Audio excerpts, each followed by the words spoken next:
Continuamos en Un Café con Mariloli y me da muchísimo gusto el que me haya aceptado un cafecito, porque hay tanto que mostrar y cuando hay talento poblano, pues por qué no decirlo, ya está a nivel internacional, se me fue la niña y triunfó la niña, ¿verdad? Sí. Bueno, estudiaste maestría y de ahí te vas a la licenciatura. A la licenciatura, o sea, al revés. sí. ¿Y en licenciatura qué tal te fue? Bien. Bueno, te va, Sí. te va, porque no es te fue, te va, porque todavía estás. Sí, es una cosa interminable. Les digo que ya me quieren ahí para siempre. No, pero ha sido increíble porque he tenido maestros increíbles. O sea, yo siempre les digo a los chavos que es muy importante que estudien una carrera.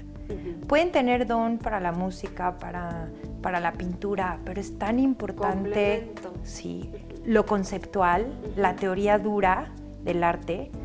O sea, a partir de eso, si yo no hubiera entrado a la universidad y me hubiera yo quedado pintando, digo, lo hago bien y lo hacía muy bien, pero nunca hubiera yo hecho proyectos tan fuertes como el de la fábrica, la Casa de los Enanos. O sea, sí, esa parte de filosofía, concepto, lo que está detrás de la imagen, la carga simbólica y lo que quieres decir a partir de un objeto de arte, es muy importante ahora en el arte. La experiencia que vives al enfrentarte a un casillero, a un tejido, no sé, a un video, a una proyección. Es muy importante la experiencia que tienes sensorial. Pero tu primer proyecto va después de la maestría. ¿O en la maestría, no, que fue lo de la fábrica? No, después de la maestría. Después de la maestría. Después de la maestría empecé, mi primer gran proyecto fue el de la fábrica textil, que bueno, en esa época entró todo el contrabando chino, no, en los 80s, finales de los 80s, empezó a entrar todo el contrabando chino, sin aranceles, en México, y entonces el 80% de las fábricas textiles quebraron en Puebla, que además Puebla era, la industria textil era un motor para Puebla. Textil era, completamente. O sea, claro. La gente, los miles de personas que se quedaron sin trabajo, desde obreros, desde proveedores de algodón, de pigmentos, contadores, digo, es toda una pirámide que se desborda. Y en el 89... No, en el 96 cierran la fábrica, la toman los obreros y yo en esa época estaba yo estudiando y después ya mi papá libera el terreno y podemos entrar a la fábrica y entonces me encuentro con un espacio abandonado, fantasmal.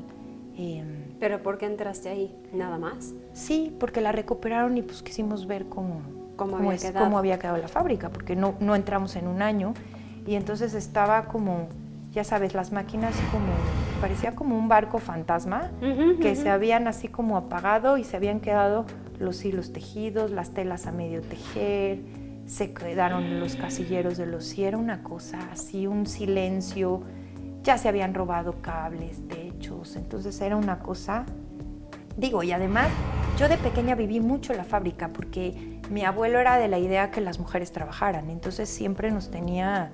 Ahí vénganse a hacer la tarea acá, y mi tía siempre trabajó en la fábrica y... Qué raro, ¿no? Sí. O sea, en esa época y viniendo de un hombre, como que qué raro. Sí, pero siempre... Es que mi abuelo también fue increíble, o sea, mi abuelo empezó con la fábrica vendiendo mangas en el mercado con su mamá, o sea, se vinieron sin nada y empezó a tener una maquinita. Mi papá dice que él se acuerda que de chiquito tenían un tallercito junto y que toda la noche escuchaba las máquinas de tejido cuando él era niño. ¿El abuelo sí llegó del Líbano? El bisabuelo. El bisabuelo. El bisabuelo llegó del Líbano, pero lo tuvieron luego, o sea, casi que supo el idioma y todo porque sus papás eran libaneses. O sea, pequeñito, ya nació acá, pero tenía muy cercano y se vinieron sin nada. Entonces él desde chiquito empezó a trabajar. Y bueno, empezó con una fábrica chiquita y así. Y esta Jada Textil era como la fábrica, ¿no? Ya la moderna, con maquinaria nueva.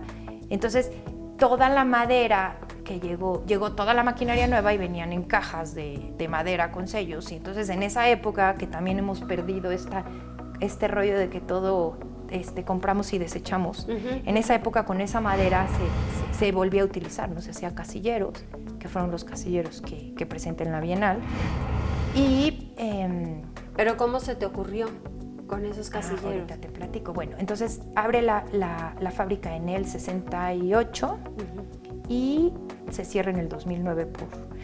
No sé, sacaban una tela. No me acuerdo cuánto costaba, pero a costo sí costaba el metro 12 pesos. La tela china al mercado valía lo mismo. Entonces no hubo manera de salvarlos. De competir. Nada. Claro. Tronaron y bueno, y entonces yo entro a la fábrica y pues sí, primero fue un shock, ¿no? Así como... Y entonces estaba yo estudiando la licenciatura y teníamos que hacer piezas. Entonces había, ¿qué te puedo decir? Engranes, hilos. Había todo un almacén de piezas de repuesto para máquinas, unas piececitas que son como de cerámica para que el hilo no se reviente. Era un mundo de materiales. Entonces empecé a utilizar materiales para hacer piezas en la universidad. Y claro, acompañado de la parte conceptual del problema que estaba sucediendo en México, ¿no? Que ya nos estaban haciendo cosas, porque igual fue la industria del zapato, del juguete, o sea, muchas cosas. Digo, que sí fueron afectadas, claro. Yo me acuerdo, Mariloli, que un día llegué a casa de mi abuelita y mis hijas estaban chiquitas y ya sabes, un vaso de cristal, y lo volteé y me dijo, ma, está hecho en México, así impresionada, ¿no? Y yo, qué fuerte, nosotros veíamos el sello de hecho en México en todos lados. Ellos ya ven Made in China. Sí, todo, claro. ¿No? O sea, ya no se producían cosas en México. Entonces, con esa parte conceptual, más con todos los materiales que estaban en la fábrica, comencé a trabajar y a hacer piezas. Mi primer acercamiento a la instalación fue un trabajo que presenté en la universidad, donde me llevé conos de hilos. Sí, pero al momento en el que tú entras en la fábrica y de repente ves un lugar abandonado, ¿cómo se te ocurre empezar a trabajar con esto y le dices a tu papá, me lo regalas, me lo das, me lo vendes, me lo que haces? No, se agarra lo que quiera. O sea, no sabían qué iban a hacer, si iban a vender había maquinaria que servía, se le tenía que pagar a los obreros una parte, había muchas, por ejemplo, metal que vender, los julios, que pesan, son unas cosas enormes, esto donde enredan la tela, o sea, estaban viendo como qué iban a hacer con todos los materiales. Entonces, pues yo entraba y agarraba lo que quería, así como una tiendita de dulces, pero no fue tan fácil, porque al principio no quería tocar nada, me pasó algo muy chido. O sea, primero tomé mucha fotografía y no me atrevía a mover nada. Sí fue un shock, o sea, no fue fácil, porque siempre me dicen, Sari, ¿cómo se te ocurrió lo de la fábrica? Pero es que no fue un momentito, o sea, fue para que saliera el proyecto de la fábrica, para que me fuera yo a la Bienal de Florencia, pasó casi 2 años de trabajar con los materiales, de entender el espacio, de hacer un video, de hacer unas piezas increíbles. De repente llego un día a la fábrica y ya no está toda una maquinaria de tela, y le digo a la persona que cuidaba, ¿y ahora esto qué pasa? No, pues ya lo vendió tu hermano por kilo. Entonces llegan, lo parten en cachos, y entonces había como una rebaba de metal, y entonces con unos imanes recogí la rebaba, hice unos nichos como con lo que quedaba de esa maquinaria, y entonces así empecé a hacer como acciones que poco a poco, además al principio estaba empachada, o sea, había una cantidad de materiales que dices, ¿por dónde empiezo? Ligas, memorias de las máquinas, unas memorias increíbles, padrísimas, que la verdad esas se perdieron, porque de repente también mi hermano me decía, Sari, bueno, dime qué quieres, porque yo no me puedo... para que yo no actúe a la venta. Yo no me puedo estar esperando, a ver, o sea, porque igual y que se lleven el metal por kilo, ¿no? De hecho, los casilleros, no sabes, Mariloli, porque llegué y dije, yo tengo que hacer algo, o sea, los abrí, aparte abría yo los casilleros, y olía a algodón y a la grasa o sea, como que se quedó contenido. Y estaban las fotos. Haz cuenta, dejaron ropa, fotos personales de los obreros, Revistas. invitaciones de 15 años, actas funerarias de papás. Ay, no me digas. O sea, estaban contenido toda una vida. Claro, revistas pornográficas, Sí. revistas de Eso sí me tocó verlas. los vaqueros, estas revistas de vaqueritos que en Italia se robaron unas de esas. No me digas. Se las volaron.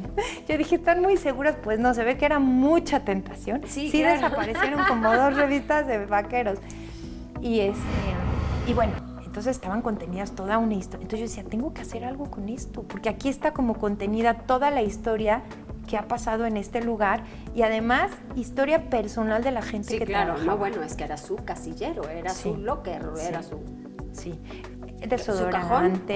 desodorante, estos saleritos que dan en las bodas, O sea, todo tenían ahí todo, guardadito. todo se quedó, todo. Uy, sí que fuerte como para poder empezar a trabajar con ello, ¿no? Y a Sí, poder tocarlo. Sí, te digo que primero fotografiaba. Entonces, bueno, de repente un día me invitan me acuerdo perfecto, estaba yo tomando clases con Jorge Yaca Ujú. y nos dice, oigan, ¿quieren una exposición en el Museo de Arte Contemporáneo, tal fecha? No sé qué. Yo ya tenía mis cuadros, que eran unos cuadros de unas mujeres, como, aparte estaban muy padres porque eran unas mujeres, pero arriba había un acrílico y estaba dibujada otra mujer, estaba ni escurrida pintura, eran unas piezas bien padres. Y de repente llega el día de la exposición y le digo a Jorge, ¿qué crees? Ya no voy a poner los cuadros. Le dije, me voy a llevar, mi hijo Sari, o sea, casi ¿Cómo que... crees? O sea, ¿cómo se te ocurre ahorita a última hora? Sí, así. Oye, me voy a tener que ir a un segundo programa, ¿me lo aceptas? Para que nos puedas decir Claro que sí. qué pasó con los cuadros del profesor que te ha de haber dicho yo te cuelgo. Sí, Porque sí. ya llegué a la exposición, te cambio los objetos. ¿Cómo? Sí. ¿No? Sí, fue increíble. Claro Pues, que sí, Ari, Mariloli. bueno, muy Nos bien. quedamos a la mitad de la historia. Nos vamos a la mitad de la historia, así es, y para el próximo programa ya tendremos esta segunda parte, porque además hay mucho que comentar desde libros de la fábrica, muchas cosas que tiene Sari y que hay que compartirlas. Y luego además nos tiene que decir qué tal le fue la Bienal allá en Florencia, con quién se topó, a quién le ganó para el próximo programa.